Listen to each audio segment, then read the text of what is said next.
everybody, it's Louis again. We're back at the trailer here, the Swiss Army trailer, and just gonna walk around and give you a show of what I'm doing here in the next while and what I've done in the past here recently. So we'll take a look. So here is a can of DeVoe Epoxy Black that I bought at a garage sale years ago. And it sat around so long that the can started to get a tiny little leak in the bottom because it rusted out sitting on the damp floor. So I put it in this can and I strained it, and it was like evaporated off a little bit, the solvent material in there. So I ended up having to add a little bit of solvent to it to mix it to get it so that it was strainable. And even then it was still very thick, but I think what I'll do is probably restrain it with a finer screen to take out if there's any particulate that fell in it, with the lid being open a little bit and the rust and all that type of thing. So anyways, after I reduce it with this, and this is the epoxy catalyst, and I'm going to try this because that's DeVoe and this here is Proform. But I talked to the guy and he said, you know, it's like epoxy's kind of epoxy. So he said, take a capful of this, capful of that, mix it, pour it out on the surface or brush it, let it dry for a couple days, and then pick at it and see, you know, how durable it is and if it actually catalyzed. And if not, then I'll know that I have to look for a different catalyst for this. Anyways, we're gonna spray some out, and we're gonna try that and see if I can paint this box with this, because this is a lot of new steel in this box, not like the trailer. I'm not going to sandblast it. I'm going to prep it really good, put some primer on it, epoxy primer, after I wash it down really good. I've already run over it with a sander. You have to do a bit more wire brushing on where I put the caulking to get the primer in there real well, but basically that's what I'm going to do. I'm going to epoxy prime this, and then I'm going to epoxy paint over top. And then this will be like the work box. It'll get cement thrown in it, and bricks and garbage and you name it. There's a gap along there, and I'm going to take that piece of angle iron right there, and I'm going to cut it and weld it onto the plate, and then I'm going to make it come out and then hook down over top of this front galvanized piece. It's like 1/8 of an inch long and 4 inches high.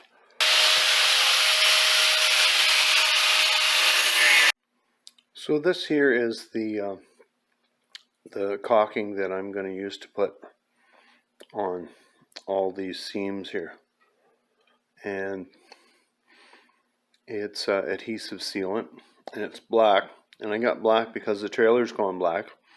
And if anybody ever like pokes at the caulking a little bit, it won't crack the paint and show up white underneath, so it'll still show black and it'll still be kind of resilient because it's sealant, rubbery sealant when it's cured.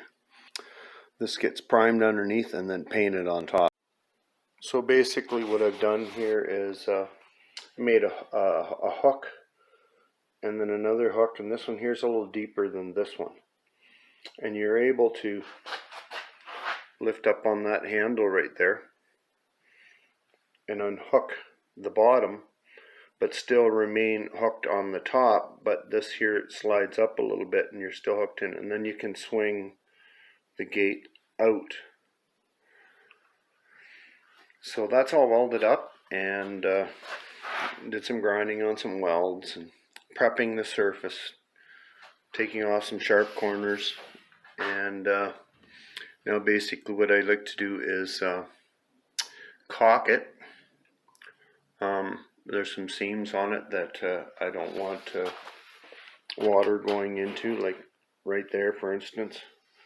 So I'm going to wire brush all these seams, and then I'm going to shoot a little bit of primer on them, and then I'm going to caulk it, because you should always caulk over top of primer. So see what else I got to do here. I got one roller welded on there, and I have another roller that I need to weld in this corner right here. It's kicking around here somewhere. So that's what I'm going to do today. I'm going to weld this roller on, and I'm going to do some caulking, and I'm going to do a little bit of priming here and there, and some welding. Also, what I need to do is find out dead center of the trailer, measure from that corner to that corner, and cut it exactly in half down to like thousandths of an inch. I want it nice and straight, and then run a piece of angle iron down the middle of the trailer. Measure the distance between the locker point right there where that pin pulls out. So I'll measure from between there on the trailer and find half of that, and then I gotta V-notch the top of the trailer, all the ribs down the middle of the trailer, like the car trailer that this sits on. And then I gotta lay a piece of angle iron in there as well and weld it on the trailer outside. So in order for this wheel to be welded on properly, I mean, it's made to go on the bottom of a cupboard or whatever the case, but because I don't want it to protrude past the trailer, basically what I'm going to do is I'm going to leave this top lip on, and I'm going to shave this side off so that it can sit right there like that and be welded on, and then that will be the roller to start the box back up onto the car trailer and be able to roll it on. They're most important when it's going down and coming up, but otherwise they're not even really touching the trailer after they get on the black wheels. What I notice a lot is when you use just straight CO2, you get a lot of spatter. I mean, it's a cheap way to weld, but there's always a drawback to it. And you gotta clean the spatter build up on the tip. Sometimes you gotta take the tip right off and ream it right out. I need to get a new hood, because this hood is not, it's kind of closing up, and it's getting shorter and shorter as it gets welded on and picked off. A little bit of copper comes off, and eventually it's like, now it's not even shielding the tip anymore, and oxygen has a chance to get in there easier.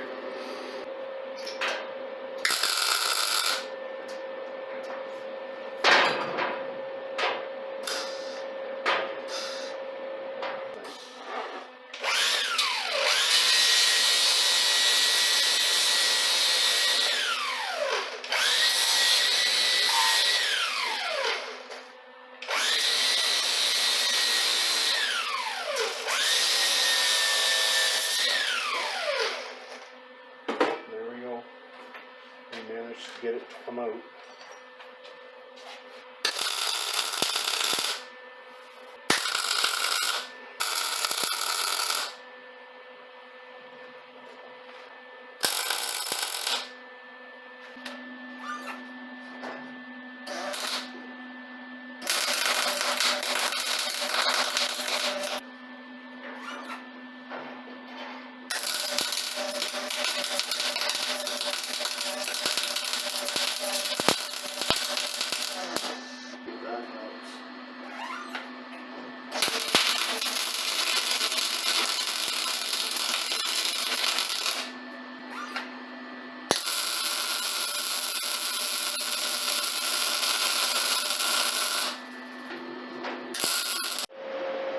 So I got it all washed down and prepped, and I'm going to shoot some primer on it and paint the Swiss Army trailer box tonight. So this is all nice and sanded and clean, ready for paint. I got the rib welded on the bottom of it, and that's for strength and for alignment when it slides onto the car trailer. So there we go. The Swiss Army trailer box is painted, and it looks really nice. I didn't care too much about making it perfectly shiny on the inside bed, because it's going to get scraped off anyways, but the inside of the walls are nice looking. yeah, so I'm happy I got that done, and I welded the angle iron up the bottom side of the bed for an alignment, and it's got epoxy on it, so that's the next best thing to powder coating, some epoxy. I think I made it a little too shiny. Wow.